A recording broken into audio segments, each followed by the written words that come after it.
Still Crazy After All These Beers is brought to you by our friends at Michelob, crafting a better beer. And Porta Pong, the world's #1 best-selling inflatable beer pong table at portapong.com. Hi, this is Debbie at the Big House Beer Fest in Mount Holly, New Jersey with Gary Monteroso. Still Crazy After All These Beers starts now. Nancy and John McDevitt from High Street Grill here in Mount Holly. I had a feeling I'd be in prison one day. What is this all about, Nancy? This is the grounds of the Burlington County Historical Prison Museum, and it really was a prison until about 1965. I want to say mid-1800s, and there's a lot of history. I think Al Capone was once here, and a lot of people have been executed, and it's very haunted. I was going to say, didn't Sci-Fi Channel come here and do a segment on that? Yes, Ghost Hunters was here. Mm-hmm. Yeah, right, exactly. So it happens to be right down the street from the High Street Grill, so we decided to make good use of the courtyard. So this is the first time you've done this here? First time we've done it here. We were planning to do it for about 4 years. Just finally figured it out, put it all together, and made it happen this year. You know, the curious thing, we're going to be talking with our friend Mark Haney a little bit later on, but you guys kind of complement each other because I know you're so into the beer, and Nancy, the wines mean a lot to you. So you two draw from two different places, but it all comes together with the food, right, John? Absolutely, without question. So much of the High Street Grill is about pairing food with beer and/or wine, which is rare. Not every place does that. Not every place can do that, to be quite honest with you. So the fact that we have the kind of selection of beers that we have and the selection of wines that we have really makes us unique, especially for South Jersey. Now, Nancy, you've actually done some serious studying about wine, too. I have. I became a CSW about 2 years ago. What's that mean? Certified Specialist of Wine. I just call myself Certified Smarty Pants, but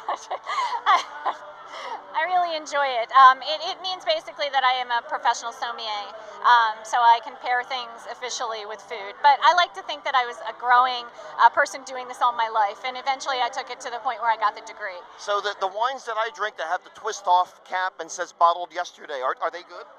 Actually, twist-off caps are very popular, and that doesn't mean it's bad wine. It actually is a better way to serve it because cork can cause taint and other problems. Oh, the $2? Right, Well, Gary, you don't drink stuff like that. Well, But all no, it is out there. I know is that I spilled a glass of it outdoors. I didn't have any insects around the house for 2 years. that could happen. Yeah, I'd stick with the $7 and up, you know. Okay, well, that kind of leaves me out, I'll tell you that. John, you're bringing in some remarkable beers here. What's going on? How do you get such great beers at your restaurant? We support the breweries all year round. Every Tuesday we do beer promos with specialty beers, mussels, Irish music. It's become a very big thing. We've been doing beer lunches for almost the full 5 years we've been in business now. So because we constantly support these breweries all the time and we do an event, they really go nuts for us and really break out beers that other people can't get. You have no trouble getting the vendors to come in. You have no trouble getting the reps to come in, and you're always debuting something brand new here. They love working with us. They know we're completely committed to craft beer. And again, we're one of the few places in South Jersey that does it and is committed to it and does do it all the time. How did you get this venue? We have done a couple of parties here. We did a wedding here a couple of years ago. Actually, very cool to have a wedding in a prison courtyard. The invitation was really cute. It had a window of a prison with like somebody trying to escape, and There's got to be an analogy there somewhere. It said, "Are you ready? Are you ready for an The institution?" ball and chain, right? I thought they should have had a ball and chain on top of the cake, but they didn't take it that far. Anyhow, so once we did that, we were like, wow, what a great venue. They had a tent. It was beautiful, really pretty, private. And then we did a couple of other events that were coincided with here that we were asked to do as caterers. And we approached the county and we talked to them and made a proposal, and it was accepted. So here we are. So tell us again what this event is called.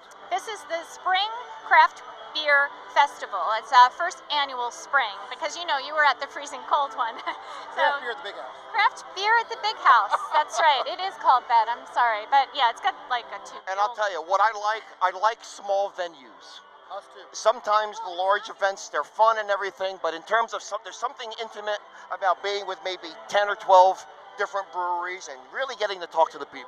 We have 30 actually, different breweries. Oh my goodness. What I always hear from other people about other beer fests, I'm not going to mention any names or anything, is that they're so crowded.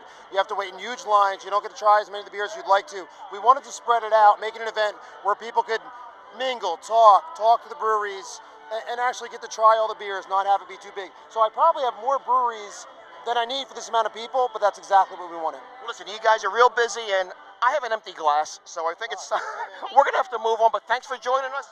We always enjoy coming here, and we're gonna talk to our buddy Mark Haney. You know our buddy Mark Haney from Mid Atlantic Brewing News. Fantastic. Okay, thanks for joining us. Thanks, Gary. Okay.